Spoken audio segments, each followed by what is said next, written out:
Continuing on my rest series, today I'm going to talk to you about another sort of analogy, explanation on why God wants you in rest.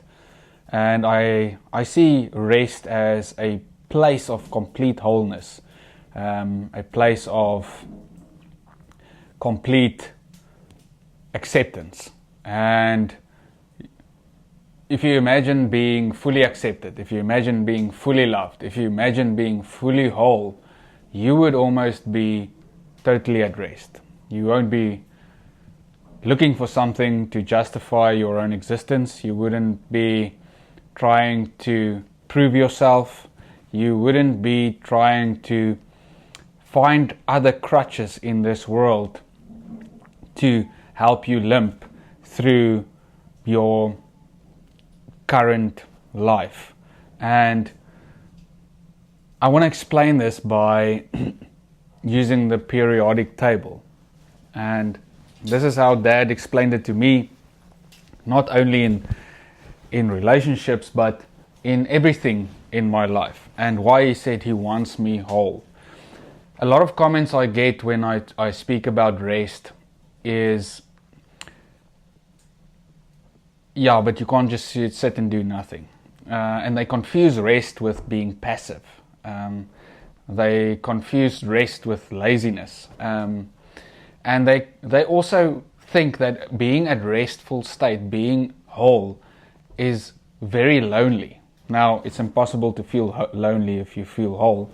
But you can actually be in a place where you feel like you need nothing or no one except God, but still enjoy having someone. But here's the thing, you're not dependent on that thing or that someone to feel whole or to feel at rest.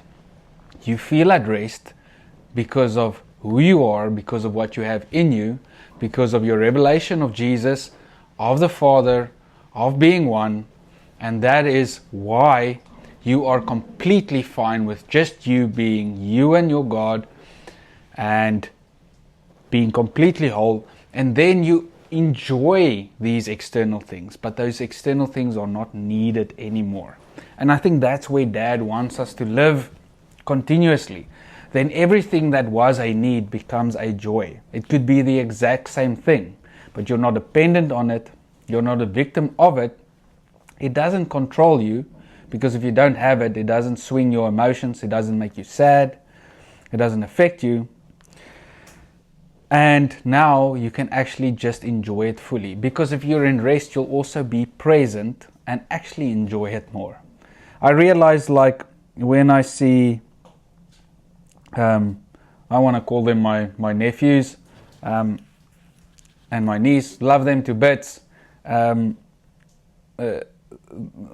One of my best friends' children, not that I have brothers or sisters, but I realized like I love them so much and I enjoy so much to be with them. But if my mind is not at rest, if my heart's not at rest, afterwards I realized that I wasn't present really when they were here. I didn't fully just enjoy that moment with them. You know, that being silly with them. I didn't just soak up who they are in the stage of life that they're in, because I was too busy thinking about something that's needing to happen in the future, or how I need to gear up, or these decisions I need to make.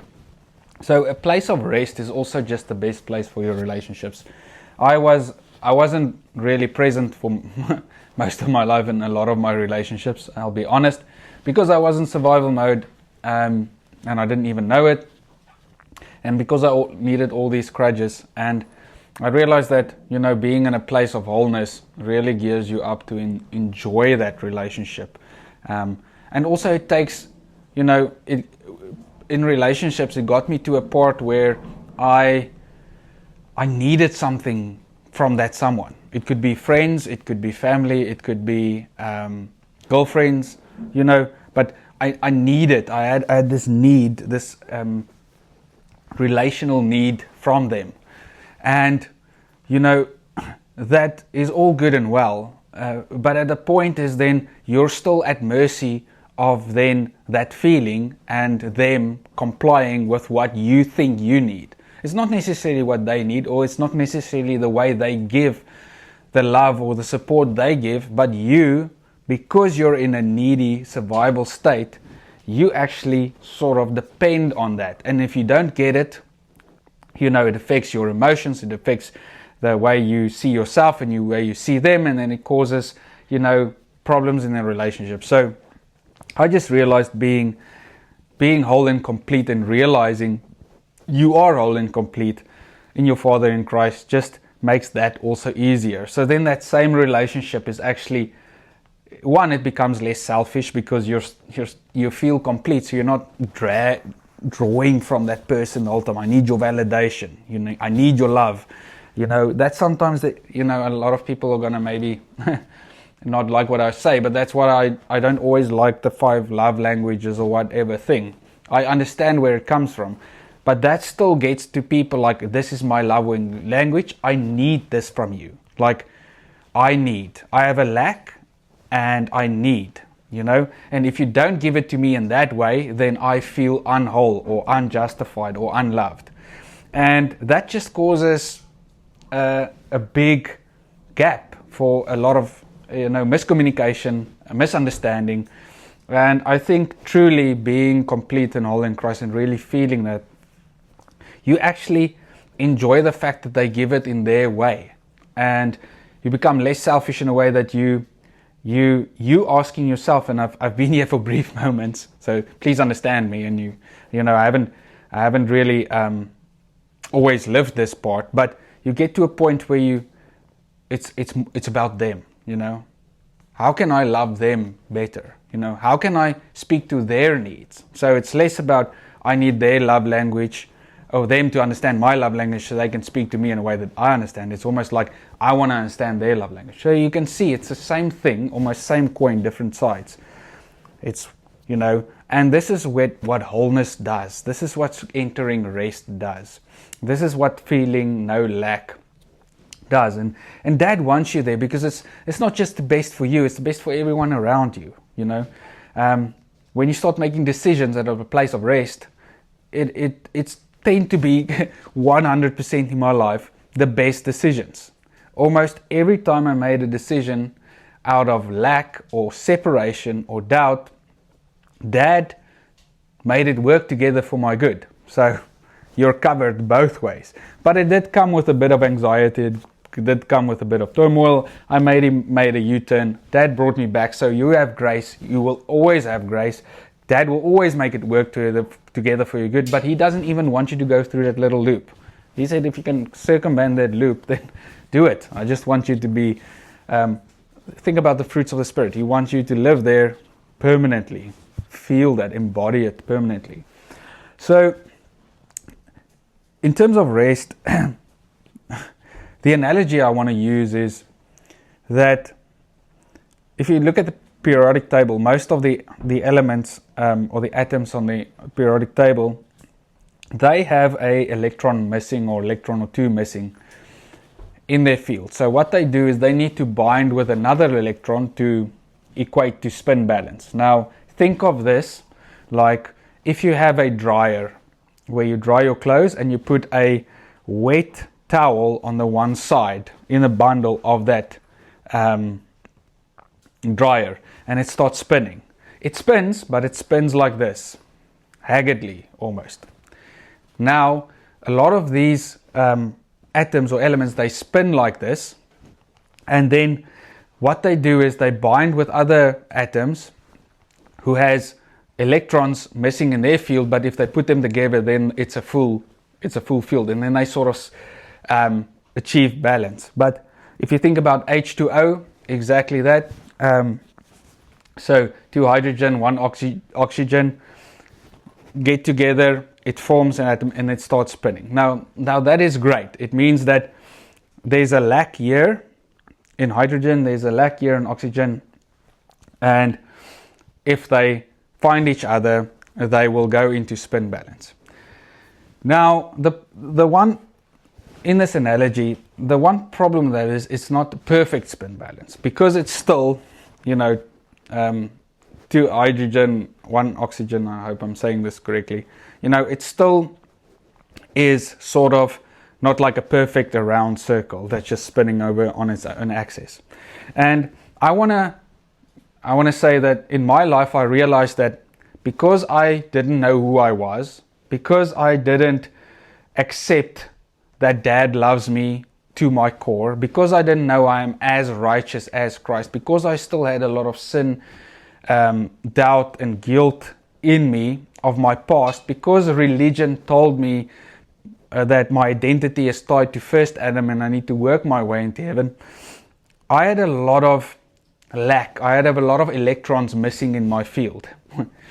And so I was spinning like this, and if you think about my emotions and my actions, it was spinning like this, good days, bad days, trying harder, failing, trying harder, failing. And then what I did to compensate for that was, because I felt I wasn't whole, I thought I needed something else. Then I got into maybe a relationship that wasn't the best for me, So I had this need for validation because I didn't know I was validated. I didn't feel loved coming out of my past. I didn't feel like I was lovable. So then I sort of looked for someone unconsciously that would make me feel unloved, and then I would use that to reaffirm that my identity is the identity of an unloved person, which is totally wrong. It's total distortion. It is not aligned to Christ. It's not the truth. But that is what my soul believed, because I wasn't taught who I was and where I come from and how righteous I am and how whole I am. So now I have this lack and I fill it up with this, and there's a spin, but it's also, again, not a perfect spin, So there's a relationship, I fix that need in me, but it's not really beneficial for both of us, So there's a lot of maybe miscommunication, a lot of misunderstanding, a lot of needs between the two. And if you think about it, you have these scenarios with people that you always say, like, I can't understand why she always ends up with those type of men, that does that thing. This is a typical example as well, because she believes something about herself, because maybe her father, made her feel not good enough, or that a man should be this. She has this missing electron in her identity, perceived identity, and now she goes and looks for that, and she gets, that person, and then it spins, but it doesn't work perfectly all the time, and then it breaks up, and then, after a while it gets the same person. You think about it about habits. You think about people who have bad money habits, and as soon as they get into money, they actually make some money, they seem to lose it almost immediately again. So this is, again, they receive this money, but in them, their identity is, I'm not worthy of money, or not good enough, or there's a parent that told them you'll never be successful. So subconsciously, that lie, that distortion, that is not from your Father, not from Christ, is saying, listen, okay, go create this event that makes that true, So then go into that deal that is a shady deal where you're probably going to be defrauded and lose your money, So, and this is how a lot of the gaps in our lives are being subconsciously filled. Now, this is why I speak so much about identity. This is why I tell you that your Father wants you to know who you are. This is why I want you to tell you that all these things that happen isn't from Him. He is what Christ came to show, and that is perfection for you, and that's love for you. That's a love that would die for you. That's a love that gave the whole kingdom to you already. That's the one that made you raised and seated. That's the one that says, you're all fair, my love. That's the one that says, taste and see that the Lord is good. That's the truth. But because, we haven't really had that revelation, now we have all these gaps in our life, and we're doing it. The same thing with addictions. People have a spin balance. Yeah, they might have feel unworthy, or they might feel guilty about something they did in their past. So what? They get alcohol. For a while it spins well because they don't feel it, they don't feel guilty anymore, they forget. But as soon as the alcohol is gone, they then feel empty and not good enough, and then they need alcohol again. Think about it with anything, even some of the good habits. So this is not, again, we're not talking about sin. Dad doesn't care about that. He cares about your wholeness and you realize you're as righteous as Christ. But think about even good habits. Some people overtrain, some people over-educate, some people and those things are not bad at all. Please understand me. But if you're doing it because you feel there's a lack and you constantly need this thing to feel validated or just to spin or just to be sane, then it means that that is your crutch. And you haven't really realized that you are perfect in Christ, that your Father looks at you, He puts you on His shoulders, He dances around you, He sings and dances around you, He tells everybody in heaven, listen, this is my beloved Son, look how beautiful He is, You don't really realize you're resting in His arms, and you're listening to His heartbeat. You're not that secure in His love for you. Then, you go and look even for these quote-unquote good things to fill that gap. And that could be overperformance. That would be being good, doing all these good things.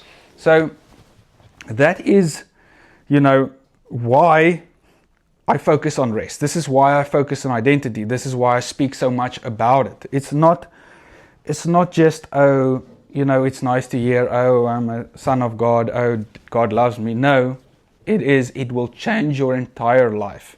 Because the moment where you start realizing you're as Christ, you realizing your Father loves you, you realize you have all sufficiency in Christ, you realize you've already been given the divine nature and you can partake in that divine nature, then all of a sudden, all of these things that you consciously, unconsciously pull into your life or even, try to keep out of your life just sort of falls away. It falls away. So that's almost the effortless living. That's why we focus on identity, because then this becomes effortless. In this previous scenario, if you have that spin balance and you think you're just a soul, you're just a body, and you think that you are an alcoholic, you're going to constantly try and fight that pull. But you constantly have that pull because your identity says you're an alcoholic. So you're going to fight it as much as you want to. You can be sober for so long, but you begin to be on the knife edge of relapse. And it's not because you're a bad person, it's not because you're not motivated, or like people have condemned you and saying you made wrong decisions.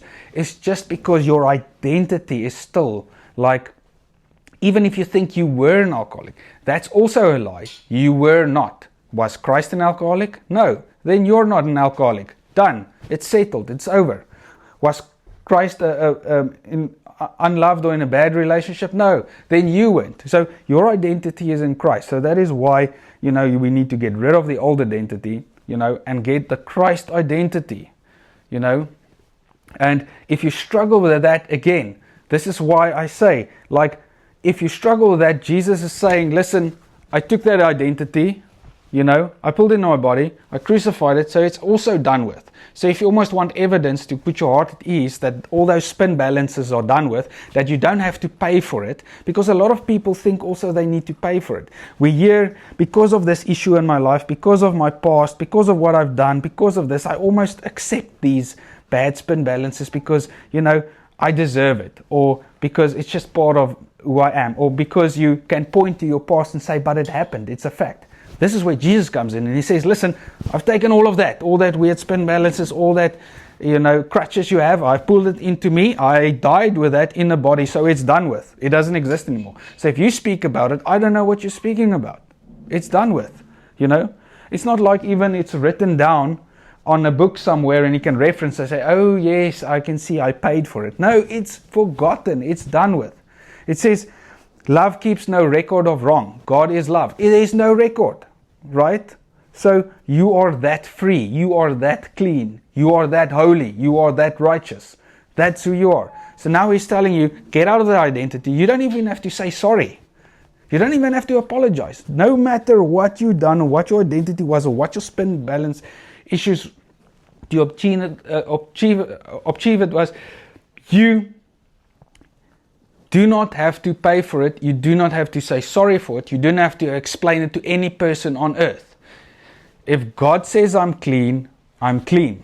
You know, that's a beautiful video from Chris Blackaby where he explains with David. When David said, when God says I'm clean, I'm clean. If God says it, it's done. There's no tongue on earth higher than God. So if God has made that proclamation that you are clean, you are in Christ, then that's done. You are in Christ. There's no other tongue. And every other tongue that rises against you in judgment, you condemn. It doesn't matter if it's your pastor. It doesn't matter if it's me. It doesn't matter if it's an angel of light. If it's contrary to your Father's word, you condemn it. Because the truth is, you are your Father's beloved child, and you are in Him. You are one. So if it's not true of God, it's not true of you. Okay. That was my rant about how much it's been dealt with. So you can put it to rest. Put your old identity to rest. It's done with. We don't have to. Yeah, okay. Dad loves you. Dad also wants it gone. He's like, I have an amazing life for you. I have this amazing flippin' life for you. I have peace and joy for you. I have everything that you've ever desired to give you, true peace and true freedom. I have already done it for you. You've got the kingdom. You're already raised and seated with me. I want you just to bask in it. I want you to basically just almost float in the river of my goodness and my grace and my love towards you and in your nature. And that's just what He feels. That's how He feels every second of every day. That's His desire for you. Like I can promise you that. All the other stuff are lies. All of it. None of it is true. This is what your Father wants for you. And you know, like the best father on earth, He is 100 million times better, billion times better than that. So just think of that. Just think of that. Today I was at a leadership thing, and they asked us to go around a room and say, you know, what's your name and what do you love? And what is your why? So why do you almost exist at this moment? Why do you get out of bed? And almost everyone around there who had families said the first thing is their family, their children, their wife or husband, you know. But children almost came first. And then secondly, their why was, and that's what they love. Secondly, their why was, why do you get it? To make sure that I create a good future for my children. To make sure that I can give my children the best. To make sure that this world is a place where my children and other generation. So if an earthly parent thinks that, how much more your Father that is divine love? Like there's no filters on him. There's no trauma in Him. There's no stuff that He needs to deal with. He is just pure love. So I can't explain to you how much He loves you and how much He wants you free. So, in any case, I went off a tangent. Thank you, Dad, for that. And I know you love all of them that listen so much. And the Holy Spirit just speak to them, to each one of them, their hearts now in the way that they need to hear it, in the way that they can perceive it. In that soft, still voice that you have that just pulls you into this love. Thank you. So now, if you think about noble gases, I think they're to the right of the table. Again, I'm talking about this conceptually. So if I miss out something, don't worry too much about this. It's a concept. The noble gases, they don't have electrons missing. So they spin perfectly, and they're just there. They have nothing missing. There's no weird spin balance. They don't need something else to bond with to feel whole and content. They just spin on their own. And I believe, we in Christ are noble gases. We're just perfect. There's nothing missing. We spin in perfect unison around the axis. We don't need to do anything. We don't react to the world around us necessarily. We're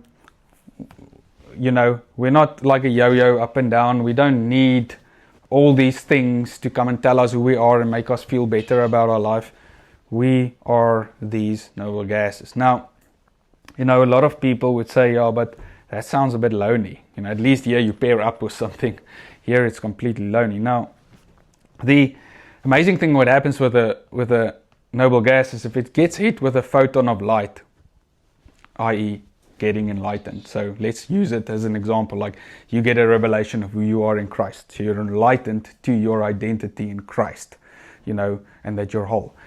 Then it starts to vibrate, and while it vibrates, it puts off so much energy that another photon of another noble gas that was hit with a photon of light also vibrates, and then these two come together and they start bonding. Now, when they bond, they put out an immense amount of energy, like significant amount of energy, and this is where you get a laser from. So a laser is the result of these two, bonding. So in the one aspect, you've got these elements that bond with other stuff that doesn't have perfect spin balance, and it doesn't really put out a lot of energy. So water is great, but it doesn't put out a lot of energy. But here you've got noble gases that's completely fine on its own. It spins, and then as soon as it's enlightened, it bonds with the other one, and then it puts out this amazing, immense sort of energy, and it's called a laser. And basically, what lasers can do. We've all watched Star Wars and all those things. Pew pew, shoot through stuff. So again, an energy is sort of vitality. Energy is, let's say, life. So this is the thing. Like, you are not this thing that has lack, that needs something to fill it up.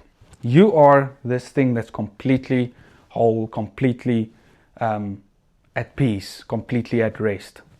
And you spin perfectly in Christ and with your Father. You need nothing, actually.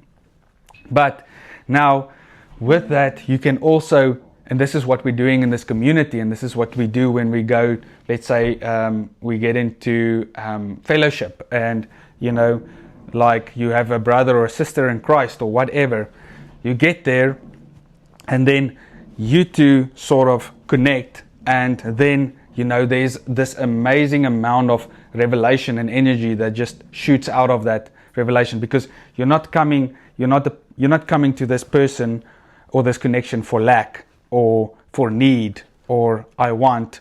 You're coming with basically perfect wholeness. This person comes with perfect wholeness, and then we combined, it's almost just a joy. Because think about the energy when you have joy. If you feel stressed, if you feel overstimulated, if you feel anxious, then you don't have a lot of energy. That's why people sort of cower in, or they actually just want to hide away under the duvet cover and let the world pass by. They don't have a lot of energy. But think about it. If you've just heard the best news of your life, think about joy.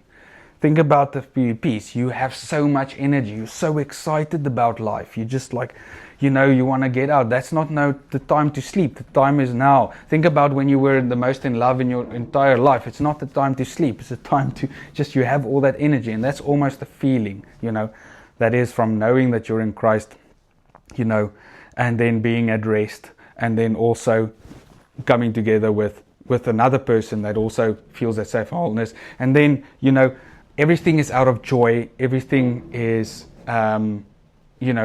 peace. Everything is sort of amplified. And then, what happens with those two noble gases is then, because they put out so much energy, another noble gas that hasn't been enlightened yet starts to vibrate, and then they get ready for bonding. And then, because that gets then more and more energy, then another one starts to vibrate and it pulls together. So I believe this is just how sons are just being revealed also on almost an automatic or unconscious level. We realize who we are. You take these words that we speak. You say to dad, is it true? Dad confirms it. You say, I am going to believe it. And then all of a sudden you start pulling in another person who sort of feels the same or the same journey than you, and all of a sudden that ignites another person to come to you, and another person, and I believe that's how we're just going to grow this community and this church that doesn't have bounds. It doesn't have a building, it doesn't have a leadership structure built in religion, it doesn't have boundaries, it doesn't have locations. It is just one church, the Church of Christ, and that's all just happening by we first actually realizing who we are, who our Father is, and accepting our Dad's love and resting it, and then all of this actually happens automatically. And imagine if you have that amount of energy, what you can do. Think about a car, you know, if you've got a 1 liter or 500cc engine car versus a 3 liter V6 car. You can do much more with 3 liter V6 in terms of power than a smaller one, and I think that's sort of, you know, and that's why I'm just getting back to the fact, saying rest is not laziness, rest is not passiveness. Actually, rest results in this amazing sort of power, and I think my electricity is going. It's talking about energy. Well, I'm talking about energy. So it's just putting this amount of energy into creation as sons of God. And I believe that's also said all of creation is earnestly waiting for the sons of God to be revealed. Now think of all of these sons being revealed. First they being unveiled, then they being revealed to each other, then they come together, and then they just put out this energy into creation. And then we're just going to have a nice little jam, and we're going to basically tell this earth, listen, you're going to look like heaven, you don't have a say in it, and we're going to redeem creation almost automatically in sonship and in love and in joy with our Father. So yes, this is the importance of rest. Again, I hope this makes sense. You have nothing lacking. That's not your identity. You're in Christ. You don't need anything except Christ. Everything is a joy now in your life. And if you ask the Holy Spirit for something, ask Him just to reveal this to you, every second of every day, that you can just remove the veil and live in this fullness and wholeness of life.